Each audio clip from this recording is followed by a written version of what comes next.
Bueno, Dios ha hecho de nosotros nuevas criaturas. Dios ha hecho de nosotros nuevas criaturas.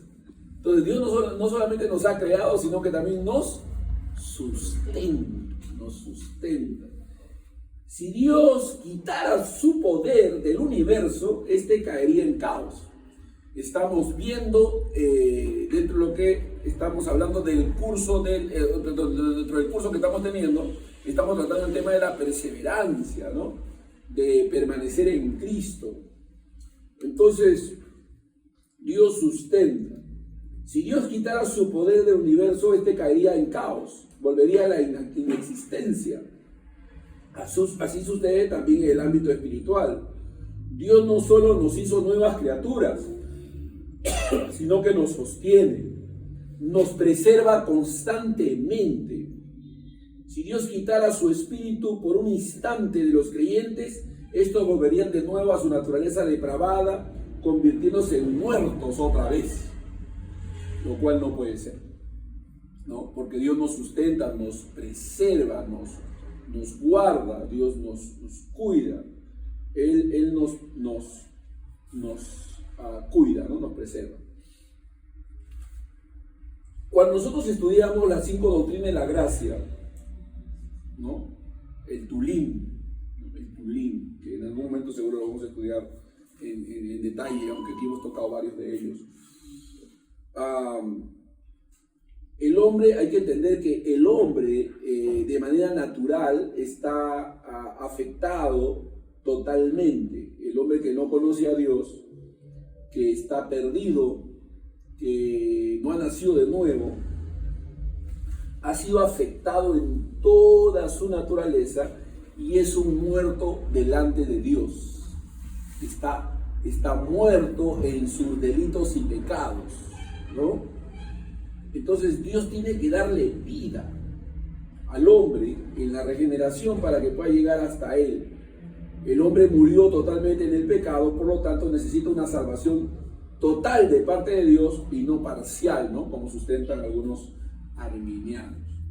Entonces Dios, entendiendo el Tulín, ¿no? Las cinco doctrinas de la gracia. Lo primero es la depravación, ¿no?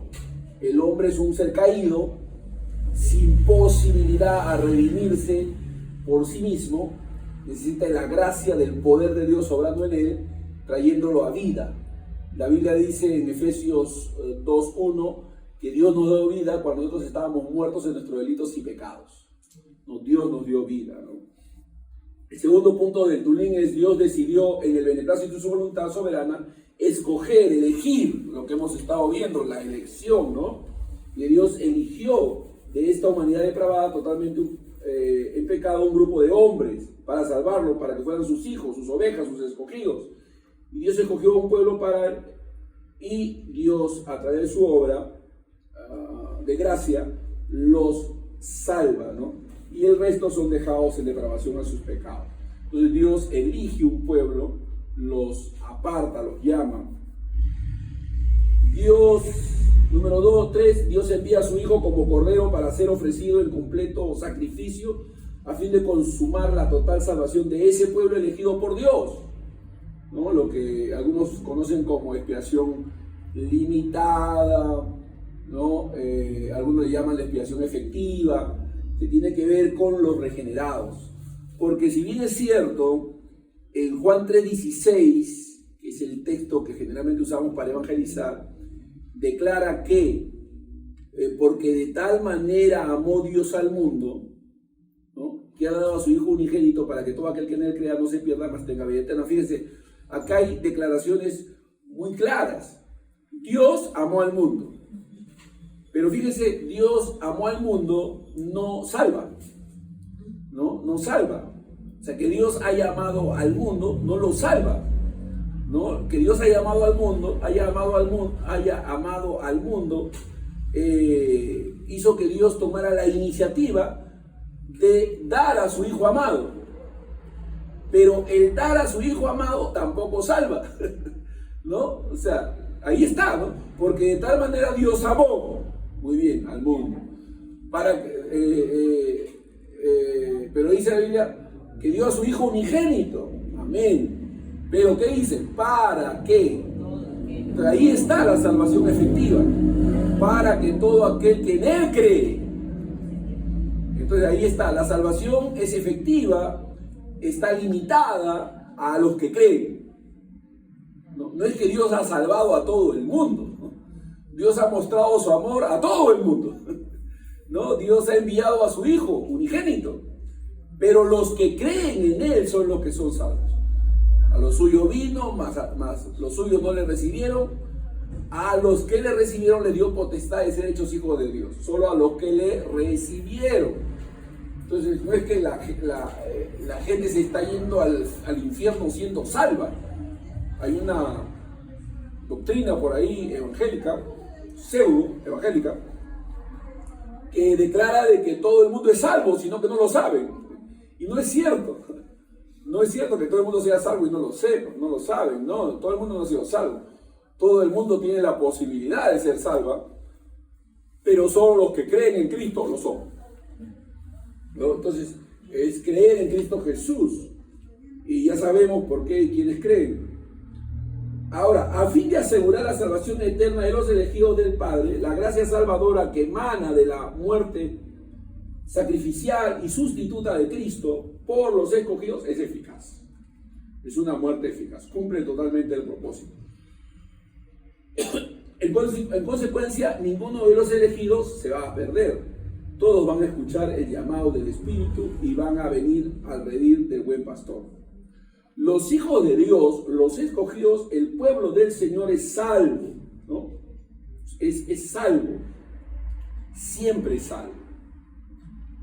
Otra vez, para una mente ligera, superficial, poco profunda, esta declaración puede significar muchas cosas para ellos, pero significa lo que quiere decir, que Dios preserva, cuida, guarda a aquellos que son suyos, ¿no? Nadie se pierde, nadie va al infierno porque somos preservados por Dios, porque somos preservados para perseverar. A Dios les da una fe perseverante, una fe viva que los va a sostener. Así que la perseverancia de los santos es el resultado de la preservación de Dios sobre su pueblo. Por eso decimos que somos preservados para perseverar. Tenemos esa fe. Y podemos darnos cuenta en el caso de Pedro, ¿no? Si uno lee la historia en la que se registra su caída y el anuncio de su caída, nuestro Señor Jesús le dice a Pedro: tú me vas a negar, antes que Cayo gate 2 veces, tú me habrás negado 3. Le dice el Señor a Pedro. Pero yo he rogado por ti para que tu fe no falte. Interesante. El que lee de manera ligera va a pensar de que su fe le faltó, porque le negó 3 veces. Pero un momentito, si el Señor ha rogado para que su fe no falte, ¿en qué consiste que su fe no haya faltado? En el hecho de que él haya, a pesar de su caída, se haya levantado, se haya arrepentido y haya seguido adelante. Esa fe no la tenía Judas, ¿no? Esa fe no la tenía Judas. Judas no tenía una fe perseverante, ¿no? Entonces no tenía una fe viva. Amén. Entonces, la base bíblica de esta doctrina, y no nos vamos a extender mucho en textos bíblicos, porque la mayoría de las que hemos usado en clases anteriores, ya han tocado varios de ellos, asegura la salvación y la preservación del creyente, pero inevitablemente sí vamos a abrir la Biblia para demostrar que los creyentes en Cristo son preservados por Dios. Importante. Dice la Biblia que Jesús nuestro Señor, es el autor y el consumador de la fe. Autor y consumador. Gloria a Dios. Autor, dice que Jesús es el autor y el consumador, el perfeccionador, el que es el principio y el fin de nuestra fe. Es la razón, ¿no? Y el dador de esta fe. Ahora, si nosotros juntáramos Juan 3:16 con Juan 3:36, con Juan 5:24 y 1 Juan 5:13, llegaríamos a esta conclusión. Ahora, voy a procurar hacerles llegar este material para que lo tengan y puedan estudiarlo ya, pero yo estoy dando algunos aportes, pero y ustedes lo pueden tener para que lo puedan tenerlo, estudiarlo, ¿no? Personalmente. Como escritor bíblico e instrumento humano en la revelación de Dios, tal parece que a Juan le tocó la responsabilidad de muchos textos sobre la seguridad eterna y la preservación de los santos. El que más registra, digamos, declaraciones de esta preservación, el que tiene más registro de esta preservación es Juan, tanto en los evangelios como en sus otras epístolas o cartas, ¿no? Primera de Juan, segunda y tercera de Juan. Entonces, estos textos hablan por sí solos. Si esa teoría de que la salvación se pudiera perder fuera cierta, que un cristiano puede perder su salvación o caer de la gracia salvadora o ir al infierno después de haber sido salvado, lo menos que se pudiera decir de un creyente es que tiene o posee vida eterna. Es vida eterna, ¿no? Es vida eterna, como manifiestan claramente estos textos bíblicos que hemos mencionado. Así que, y el apóstol Pablo dice que él declara que el creyente tiene vida eterna, que no vendrá a condenación, ¿no? Y usa la palabra eterna, ¿no? Esa palabra eterna echa por tierra los argumentos de los que creen que la salvación se puede perder. Veamos algunos textos. Por ejemplo, Efesios 1, 13 al 14. Efesios 1, 13 al 14. Dice el texto que el Espíritu Santo es el sello de Dios en el creyente. Que el Espíritu Santo es el sello de Dios en el creyente. Que el Espíritu Santo es la garantía divina que el creyente no se perderá. Que el Espíritu Santo es la garantía divina que el creyente no se perderá, ¿no? Estos textos así lo declaran y debemos poder creer esa enfática declaración. En Primera de Pedro, capítulo 1, versículo 4 al 5, donde el apóstol Pedro dice que tenemos una herencia en los cielos. Tenemos una herencia en los cielos. Aunque los que creen que la salvación se pierde, creen que no, algunos pueden que no lleguen a alcanzarla. Pero el apóstol Pedro echa por tierra esos argumentos heréticos cuando usa la palabra guardados, ¿no? En Primera de Pedro, capítulo 1, versículo 4 al 5, se utiliza la palabra guardado, aparece la palabra guardados. Guardados. Esta palabra usada aquí es la misma usada para una ciudad guardada y protegida por soldados. Es un término militar que indica una acción continua. Somos guardados para no perder nuestra salvación, ¿no? Pedro es enfático en decir que somos guardados no por débiles soldados humanos, sino por el mismo Dios omnipotente. A ver, ¿alguien puede leer el texto? Primera de Pedro, capítulo 1, versículos 4 y 5, ¿sí? Para una herencia incorruptible, incontaminada e inaccesible, reservada en los cielos para vosotros, que sois guardados por el poder de Dios mediante la fe, para alcanzar la salvación que está preparada para ser manifestada en el tiempo postrero. Somos guardados por el poder de Dios mediante la fe. Nada menos que el poder de Dios nos guarda. Es más, recuerden que cuando nuestro Señor habló con Pedro y anunció su caída, le dijo a Pedro que el diablo le había pedido a él para zarandearlo. Es interesante que el diablo no procedió de manera directa y sin intermediación, sino que le pidió permiso al Señor y el Señor se lo concedió, ¿no? Pero para zarandearlo con un propósito bueno, ¿no? O sea, esa cosa mala que Dios permitió le sucediese a Pedro tenía un propósito bueno, y luego lo vemos ese propósito en este pasaje, porque este pasaje nos muestra que realmente Dios nos guarda, ¿no? A pesar de que pudiéramos fallar. Así que Pedro es enfático. Un creyente, si persevera, digamos, en la fe y da como testimonio de que, bueno, por vida decir, ¿no? O sea, sin conocer mucho, digamos, las 5 solas, por ejemplo. Podría decir, es que yo estoy orando, es que yo estoy leyendo la palabra, estoy guardando también, no ir a sitios donde pueda estar tentado. O sea, quizá, este versículo podría decir que es el poder de Dios que hace que esa persona se esté guardando en todo caso. Claro, claro. Dios pone temor en nosotros, pone precaución, cuidado. Estos versículos tienen como propósito mostrarnos cuál es la fuente de poder que a nosotros nos sostiene, para que seamos agradecidos, para que no tengamos confianza en nosotros mismos ni nos gloriemos en nosotros, sino en el Señor. Un niño en Cristo que no conoce estas verdades va a experimentar la misma protección que experimenta una persona que conoce estas verdades. Pero el niño en Cristo se lo va a atribuir a sí mismo. El que conoce estas verdades va a reconocer que eso es de Dios. Y Dios quiere que en realidad le glorifiquemos, pues, dándonos cuenta que para que el que se gloríes en el Señor, ¿no? Gloríes no en sí mismo, sino en el Señor, ¿no? O sea, Dios quiere glorificarse a sí mismo, ¿no? Entonces, la falta de conocimiento de estas verdades minimiza la gloria de Dios, ¿no? No permite que la gloria de Dios sea gloriosa, no sea mayor.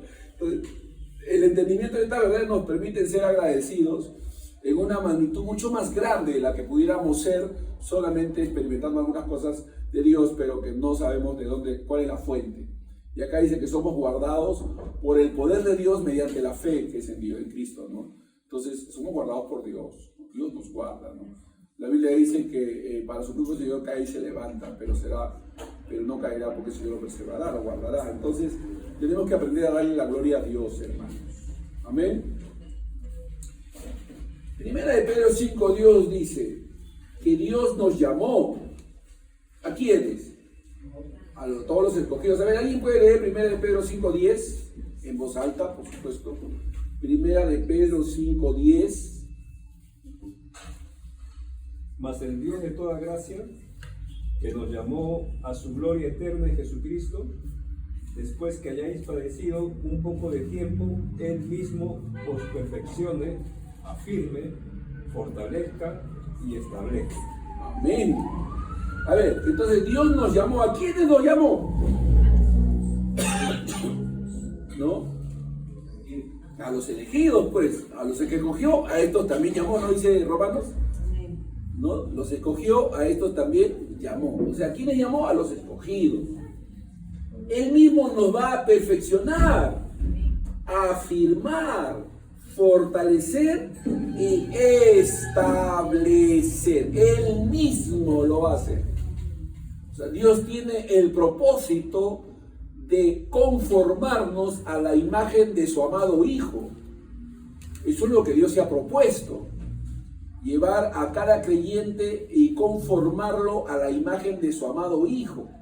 Dios está trabajando en nosotros.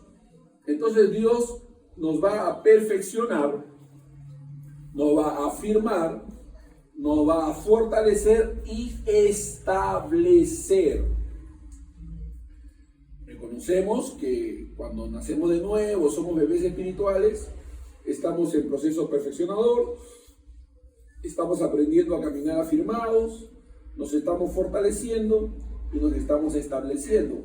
Dios está trabajando en nosotros para lograr esto en nosotros. El que comenzó la buena obra en nosotros la perfeccionará hasta el día de Jesucristo, dice. Entonces Dios está trabajando en nosotros. Y Dios va a permitir que cosas pasen en nuestras vidas para que podamos ser conformados a esa imagen, que es el bien mayor, ¿no? Que es lo que Dios se ha propuesto. Y a veces va a usar el chicotito, ¿no? Para que aprendamos y nos afirmemos. Entonces estos textos o textos como estos no deben ser tomados en poco, ¿no? Somos llamados cristianos y debemos enseñar esta salvación tan grande. En Filipenses 1:6, donde el apóstol Pablo dice que estoy persuadido de esto, dice Pablo, estando persuadido de esto, que el que comenzó en vosotros la buena obra, la perfeccionará hasta el día de Jesucristo. O sea, la palabra persuasión es convicción, estoy convencido. Yo estoy convencido de que el que comenzó la buena obra en vosotros la va a perfeccionar hasta el día de Jesucristo. O sea, Dios ha comenzado un trabajo en nosotros y la está llevando adelante hasta que Cristo venga, hasta el día de Jesucristo. Amén. O sea, Dios está trabajando en nosotros, ¿no? Y todo lo que nos pase, nos suceda, tiene como propósito perfeccionarnos. Pero el conocimiento de estas verdades y la gracia de Dios y la luz nos exponen a ser prudentes, pues, a ser más cuidadosos, a ocuparnos en nuestra salvación con temor y temblor, a no tener en poco esta salvación tan grande, ¿no? Porque sí, Dios disciplina a todo aquel que ama y recibe por hijo, pues, o sea, Dios quiere y su disciplina tiene como propósito que gustemos de su santidad, ¿no? Y no tomemos en poco eso, porque las disciplinas del Señor son efectivas, ¿no? Entonces hay que tener cuidado de no menospreciar la gracia, ¿no? De no tener en poco la gracia, ¿no? Porque algunos ya soy salvo, ya no importa lo que no, sí, Dios. El celo de Dios es llevarte y conformarte a la imagen de su Hijo. Entonces, Filipenses 1:6, ¿qué dice? ¿De qué Pablo está diciendo que está persuadido? De que comenzó en nosotros la buena obra. ¿Quiénes somos nosotros? ¿Quiénes son esos vosotros? Nosotros. Somos nosotros, ¿no? Los escogidos, los creyentes, los hijos de Dios. ¿Qué va a hacer el Señor? Perfeccionará la buena obra que Él comenzó en nosotros. ¿Por cuánto tiempo? ¿Hasta que pequemos? No, hasta el día de Jesucristo. Ahí está, hasta el día de Jesucristo. El Señor no se da por vencido con nosotros. No se da por vencido. No, este no se dejó salvar, ya que voy a hacer, como si de nosotros dependiese, ¿no? Dios se ha propuesto salvarnos y Él nos va a llevar a su presencia, ¿no? Hasta el día de Jesucristo. Entonces es una blasfemia decir que se puede perder la salvación después de leer el contexto que estamos leyendo, ¿no? O sea, hay que tener cuidado con hablar así nomás ligeramente.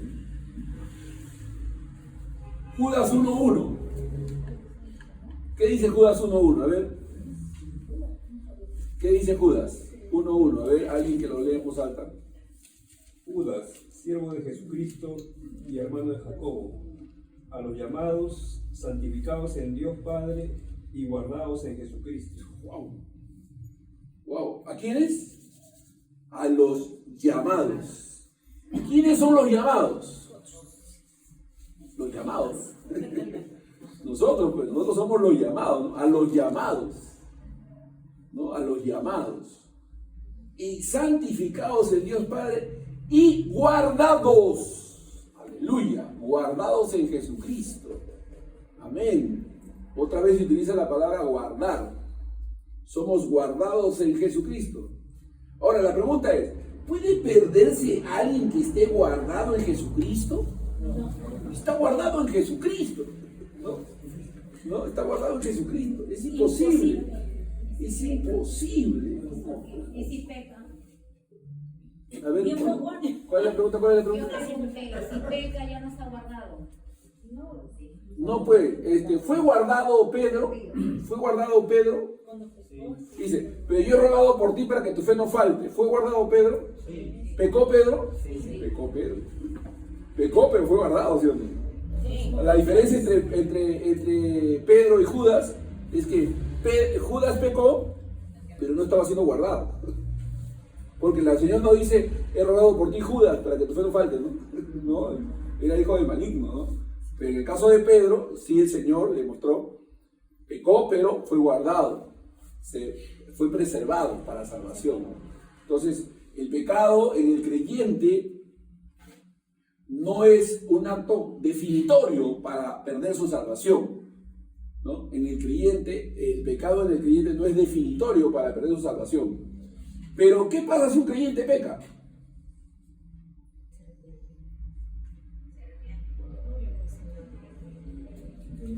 era su chicotito, pues, ¿no? O sea, y su disciplina también, ¿no? El arrepentimiento es doloroso. Claro, se arrepiente, ¿no? Fue duro para Pedro la disciplina que él recibió por ser confrontado con el mismo Señor, ¿no? Pedro, ¿me amas? 3 veces. Dice que se entristeció, ¿no? Después de la tercera pregunta cayó en una gran tristeza, dice, ¿no? O sea, fue disciplinado, pero luego Pedro se dio cuenta, había sido guardado. Si Pedro se hubiese perdido sin el auxilio divino, ¿no? Pues somos guardados en Jesucristo. En la primera parte hablamos del pecado de los creyentes, pues, ¿no?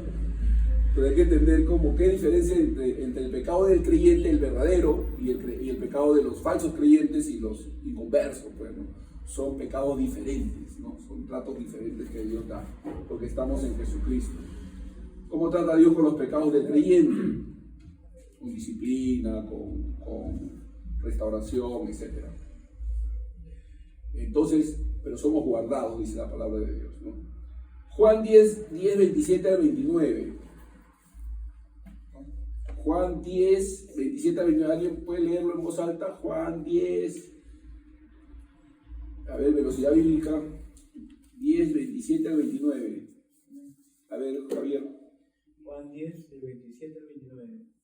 Mis ovejas oyen mi voz, y yo las conozco y me siguen, y yo les doy vida eterna, y no perecerán jamás, y nadie las arrebatará de mi mano.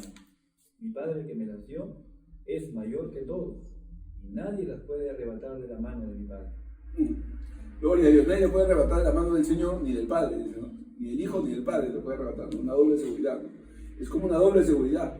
Las ovejas del rebaño del buen pastor estamos seguros en sus manos, y además en las manos del Padre, ¿no? Hay algunos que se burlan de estas palabras del buen pastor y enseñan que las ovejas del Señor pueden perder el rumbo al redil y pueden perder su salvación e ir al infierno, pueden ser rescatadas por la mano del buen pastor. Esto es falso, ¿no? Porque el Señor mismo está diciendo: nadie las arrebatará de mi mano. ¿Quién nos podrá separar del amor de Dios que es en Cristo Jesús? Nadie, dice la Escritura, ¿no? ¿Quién condenará a los escogidos de Dios si Dios es el que justifica? Dice. O sea, Dios ha justificado. ¿Quién condenará, no? Ahí está, ¿no? ¿Cómo se pudiera condenar a un creyente? Bueno, porque ha pecado, ¿no? Pero si ha pecado y Dios lo ha justificado, ¿quién lo puede condenar? Nadie, pues, ¿no? Ahí está el caso de Jacob, ¿no? Jacob era embustero, mentiroso, usurpador, pero la Biblia dice que Jehová no vio iniquidad en él, ¿no? Jehová no vio iniquidad en él, ¿no?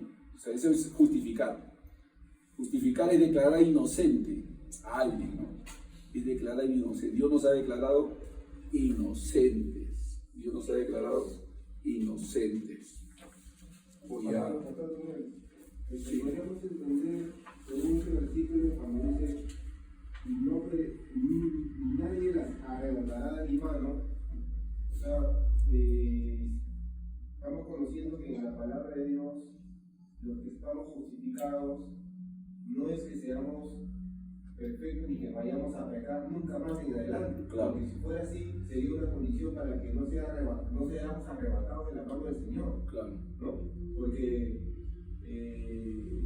si nosotros miramos, digamos, a los creyentes en general, no hay creyente que sea perfecto, que nunca peque. Claro. ¿No? Los discípulos, cuando caminaron con Jesús, pecaron. Fueron orgullosos, apresurados, presuntuosos, ¿no? Pedro mintió, negando al Señor, diciendo que no lo conocía. Juan y Jacobo querían mandar que cayese fuego sobre los samaritanos, ¿no? Querían tener la posición, que sentarse uno a su diestra y otro a su siniestra. Entonces, Tomás era un incrédulo, no creyó. Entonces, todos los discípulos nos representan a nosotros. Ahí nos hemos reflejado, ¿no? Todos eran débiles, flacos y todo, pero el Señor los guardó, ¿no? Aquel que anduviera en este camino, por torpe que sea, no se extraviará. Así dice la Biblia, ¿no? Aquel que anduviera en este camino, por torpe que sea, no se extraviará, ¿no? Entonces es Dios quien nos guarda, quien nos protege, quien nos preserva, ¿no? Los pecados en los creyentes, aunque pueden suceder, son temporales, son pasajeros, nunca totales ni definitivos, como para alejarnos definitivamente de Dios. Como fue el caso de David, como fue el caso de Pedro, y cada uno de ellos pues fue tratado por Dios y disciplinado, ¿no? Lo que pasa es que algunos no quieren asociar el pecado del creyente con la disciplina. Pero así como el pecado del creyente es temporal, la disciplina también es temporal, pues nunca eterna, ¿no? Porque el pecado eterno ha sido pagado en la cruz del Calvario. Pero Dios a los que ama disciplina, ¿no? O sea, Dios nos trata con nosotros, definitivamente, y nos va conformando a la imagen de su amado Hijo, ¿no? Nos ha cambiado el corazón, nos ha cambiado el corazón. Amén. Muy bien. En Romanos 8, 30 al 39, y esto sí lo voy a leer yo, dice: y a los que predestinó, a estos también llamó. Y a los que llamó, a estos también justificó. Y a los que justificó, a estos también glorificó. O sea, el apóstol Pablo está haciendo una declaración definitiva en cuanto a la condición del creyente que ha sido escogido por Dios. Entonces luego añade: ¿qué pues diremos a esto? Si Dios es por nosotros, ¿quién contra nosotros? El que no escatimó ni a su propio Hijo, sino que lo entregó por todos nosotros. ¿Quiénes son nosotros? Nosotros. ¿Cómo no nos dará también con Él todas las cosas? ¿Quién acusará a los escogidos de Dios? ¿A quiénes? A los escogidos de Dios, nosotros. ¿Quién acusará a los escogidos de Dios? Dios es el que justifica. Amén. Si Dios nos ha justificado, ¿quién nos puede acusar? ¿Quién es el que condenará? Si Cristo es el que murió, o sea, el único que tiene derecho a hacerlo es Cristo, y Él nos ha absuelto. Gloria a Dios. Más aún, el que también resucitó, el que además está a la diestra de Dios, el que también intercede por nosotros, por los verdaderos creyentes, sus verdaderos hermanos e hijos de Dios. Él intercede por nosotros. Gloria a Dios, ¿no? Esa palabra de intercesión está en tiempo presente, continuo. El que también intercede por nosotros. ¿Quién nos separará del amor de Cristo? ¿Tribulación, o angustia, o persecución, o hambre, o desnudez, o peligro, o espada? Como está escrito: por causa de ti somos muertos todo el tiempo, somos contados como ovejas de matadero. Antes, en todas estas cosas somos más que vencedores. Somos más que vencedores, ¿por qué? Por medio de aquel que nos amó. Somos guardados por Dios mediante la fe. Por medio de aquel que nos amó, dice la Escritura. Somos más que vencedores por medio de aquel que nos amó. Por lo cual estoy seguro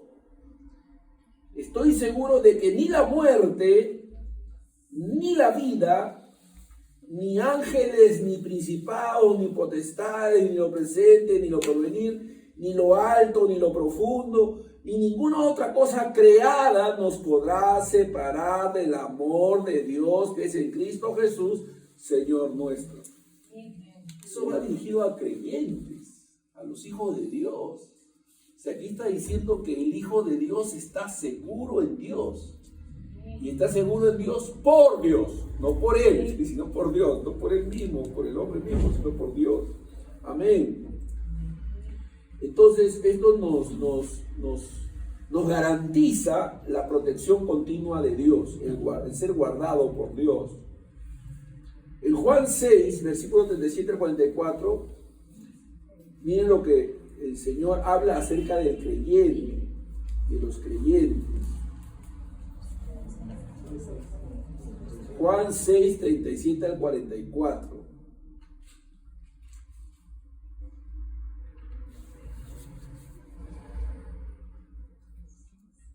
Todo lo que el Padre me da, vendrá a mí. Todo lo que el Padre me da, vendrá a mí. Y al que a mí viene, no le echo fuera. Porque he descendido del cielo no para hacer mi voluntad, sino la voluntad del que me envió. Y esta es la voluntad del Padre, el que me envió, que de todo lo que me diere, no pierda yo nada. ¿No? El Señor, cuando se refirió a sus discípulos, dijo: tuyos eran y me los diste. Y de lo que me diste, no perdía ninguno, sino el hijo de perdición, refiriéndose a Judas. O sea, de lo que tú me diste, yo no perdía ninguno, dice. Gloria a Dios. Y acá dice que la voluntad del Padre es que Él no pierda nada, sino que lo resucite en el día postrero. Ninguno puede venir a mí si el Padre que me envió no le trajere, y yo le resucitaré en el día postrero. O yo le resucitaré en el día postrero. Amén. O sea que hemos sido dados, todos los que han sido dados por el Padre a Jesús, de ellos el Señor no va a perder a ninguno. Amén. Aquí está yendo mucho más allá que simplemente una persona que pasa adelante y dice: yo te recibo, Jesús, en mi corazón, te confieso, etcétera, etcétera. Las cosas externas que vemos, está yendo más profundo, está diciendo: si esos actos no han sido iniciados en el cielo por Dios, ninguno de esos actos son seguros, ¿no? Porque hay gente que piensa que porque ya pasó adelante, pero no ha habido una obra interna en ellos. ¿Cómo se sabe? ¿Cómo se sabe? Por sus frutos, pues, ¿no? No aman a Dios, no se esfuerzan, no perseveran, no buscan el auxilio divino, no se inclinan a las cosas de Dios. Entonces algo no está muy bien en ellos, ¿no? Ayer tuvimos un almuerzo allá por feriado, allá en Playa Rima, y estaba conversando con un hermano que congrega en el movimiento misionero mundial. Este hermano congrega en el movimiento misionero, es un policía en instituciones, ¿no? Pero es hermano en Cristo.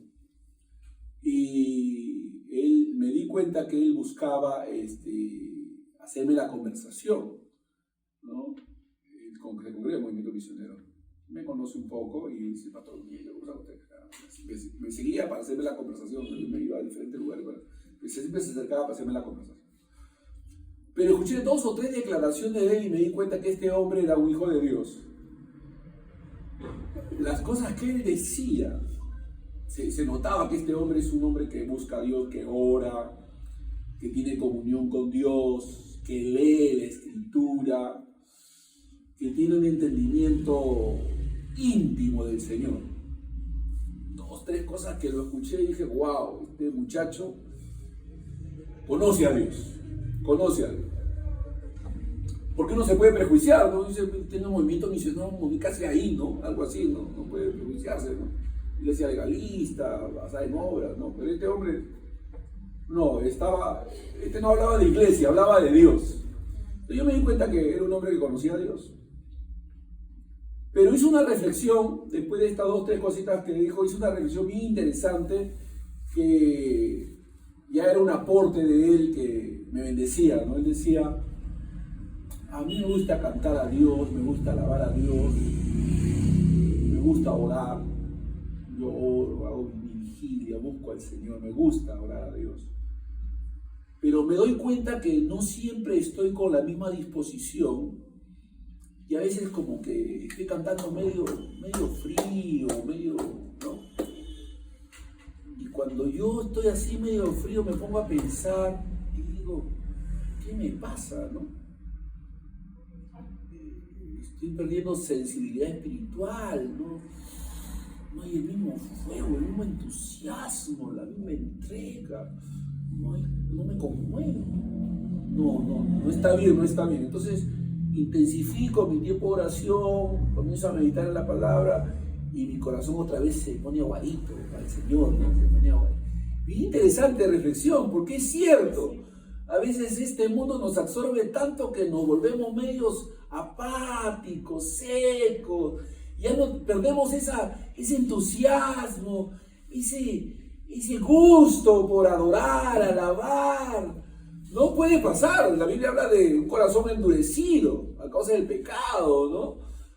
Pérdida de sensibilidad espiritual. Y qué interesante, dije, claro, es verdad, pues, cuando uno deja de meditar en la palabra, de congregar con sus hermanos, y más está relacionándose con gente del mundo, yendo a sus, como que eso te va absorbiendo, y vas perdiendo esa sensibilidad espiritual, ¿no? Y hay que buscarla, ¿no? Y yo me acordaba, sí, es cierto, cuando tú estás sensible, tú escuchas un cántico, o estás cantando y te conmueve, pues, la letra te toca el corazón, ¿no? Y eso es así, o sea, la seguridad que podamos tener en nuestra salvación no debe llevarnos a la apatía, nos debe entusiasmar y llevar a la gratitud, nos debe empujar al servicio, ¿no? Porque Dios ha tocado nuestras vidas, nos ha salvado, y ser hijo de Dios es lo máximo. Entonces es cierto, tenemos que tener cuidado de no volvernos apáticos y fríos, ¿no?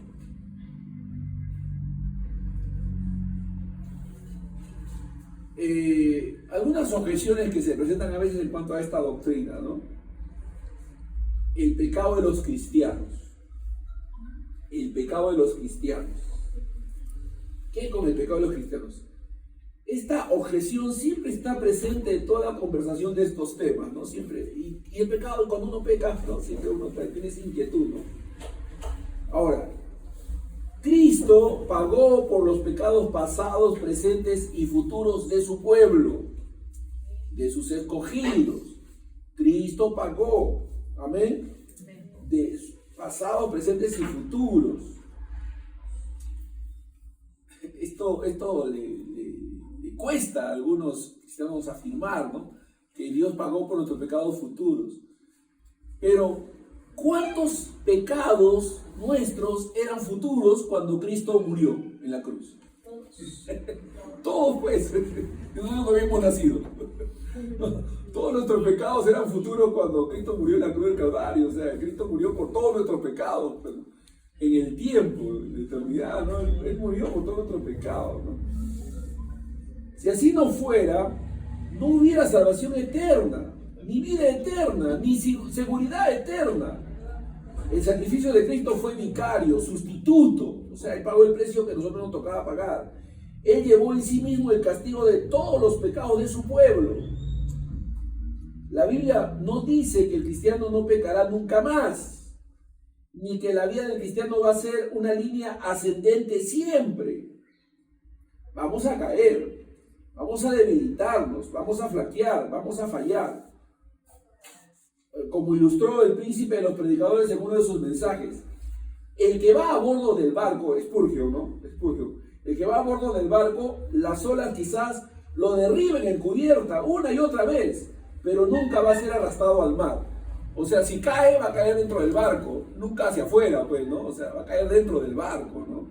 Y como otro hombre de Dios decía, el hombre de Dios puede caer, pero siempre caerá hacia adelante, nunca hacia atrás, ¿no? O sea, Dios tiene un propósito, aún en medio de nuestras caídas, como tuvo un propósito con la caída de Pedro, ¿no? Tuvo un propósito con la caída de Pedro, ¿no?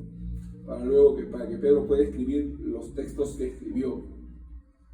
Así que el cristiano puede sufrir derrotas momentáneas, pero tiene la victoria asegurada, como decía Pablo, en apuros, pero no desesperado.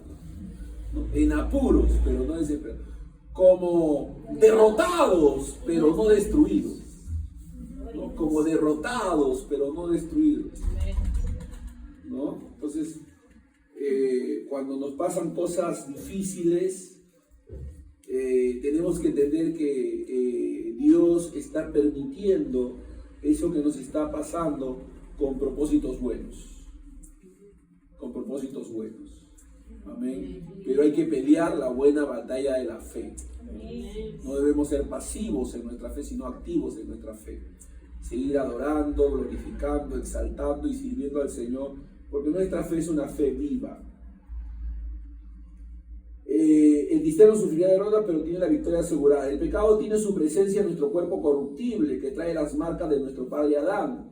Pero somos nuevas criaturas en las cuales la culpa y el castigo por el pecado han sido quitadas. Gloria a Dios. Cristo pagó el precio por nuestros pecados. También pagó el precio por la inclinación que tenemos todavía hacia el pecado. Y nuestros deseos también han sido crucificados en la cruz. No solamente murió por nuestros pecados, sino también por nuestros deseos pecaminosos. Porque todavía esos deseos ahí están, ¿no? Queriendo levantarse, pero ya Cristo pagó el precio. Y tenemos que mantenernos alerta porque el pecado no reina, ¿no? El pecado no se quitadas, el hombre viejo nos da vueltas, pero como dice la palabra, el pecado no se enseñoreará de vosotros. Gloria a Dios. Me acuerdo cuando leí ese texto dije, wow, qué tremendo. El pecado no se enseñoreará de nosotros. Amén. No va a reinar en nosotros. Amén. Aunque de manera temporal pueda afectarnos, su influencia no es permanente. No es permanente. Es imposible que un creyente sea salvo de la culpa del pecado y no del poder del pecado. Las dos van juntas. Las dos van juntas. Segunda de Timoteo 1:12. Por lo cual asimismo padezco esto, pero no me avergüenzo porque yo sé en quién he creído.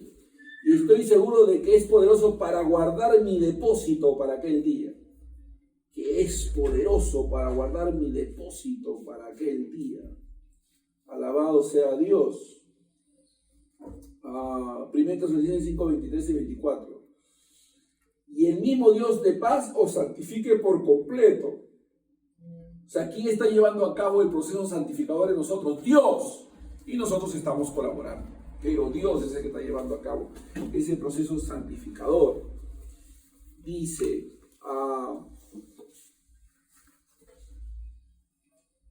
que Dios por completo y todo vuestro ser, espíritu, alma y cuerpo sea guardado, otra vez, guardado irreprensible para la venida de nuestro Señor Jesucristo. Fiel es el que os llama, el cual también hará. Para terminar, les voy a leer acá unos pensamientos. Es la Confesión de Westminster en cuanto a la perseverancia de los santos. Miren, aquí está. Esta es la declaración de la perseverancia de los santos, de la Confesión de Westminster. Deberían un poquito conocer el trasfondo de esta confesión. Se van a sorprender. Fueron eruditos, fueron gente escogida por Dios la que llegó a estas conclusiones. Dice, los que han sido aceptados por Dios en su Hijo amado, eficazmente llamados y santificados por su Espíritu, no pueden caer totalmente ni finalmente del estado de gracia. No pueden caer totalmente, no pueden caer parcialmente, pero nunca totalmente, ni finalmente del estado de gracia, sino que ciertamente perseverarán en ella hasta el final y serán salvos eternamente. Esta perseverancia de los santos no depende de su propio libre albedrío, sino de la inmutabilidad del decreto de la elección, que fluye del amor gratuito e inmutable del Dios el Padre, de la eficacia del mérito e intercesión de Cristo Jesús, de la permanencia del Espíritu y de la simiente de Dios dentro de ellos, y de la naturaleza del pacto de gracia, de todo lo cual surge también la certeza e infalibilidad de la perseverancia.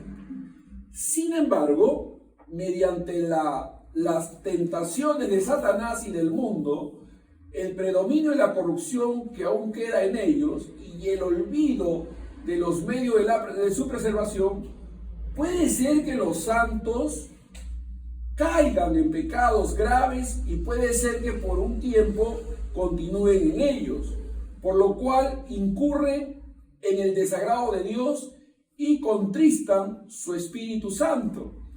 Pueden llegar a ser en alguna medida privados de sus gracias y privilegios. Sus corazones pueden endurecerse y sus conciencias pueden herirse, y pueden herir y escandalizar a otros y traer juicios temporales sobre ellos mismos.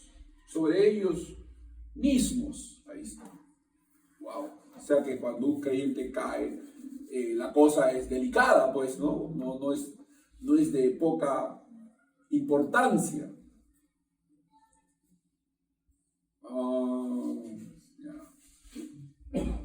Cuando una persona ha sido regenerada por el Espíritu Santo y realmente se ha convertido a Cristo por medio del arrepentimiento y la fe, es posible que nuevamente regrese a ser un hijo de ira y la destrucción eterna. La respuesta de las Escrituras es clara y enfática. No es posible. El que cree en el Hijo tiene vida eterna. Juan 3:36. El que oye mi palabra y crea que me envió no tiene vida eterna y no será juzgado, sino que ha pasado de la muerte a la vida. ¿No? Entonces son declaraciones extraordinarias y nos ayuda a comprender lo que realmente significa ser preservados por Dios. Amén. Vamos a orar. Padre, gracias, Señor, oh Dios, por tu palabra. Ayúdanos, Señor, a poder sacar provecho de estas verdades y que podamos regocijarnos, Señor, en ellas, animarnos y alentarnos. Y sobre todo ser agradecidos y ocuparnos de nuestra salvación con temor y temblor, Señor, y no ceder a las tentaciones que se presentan delante de nosotros. Ayúdanos a mantenernos fieles y firmes y a ser constantes. Que tu gracia se perfeccione en nuestras debilidades, Señor. En el nombre de Jesús, amén y amén. Muy bien, ahí nos quedamos, hermanos.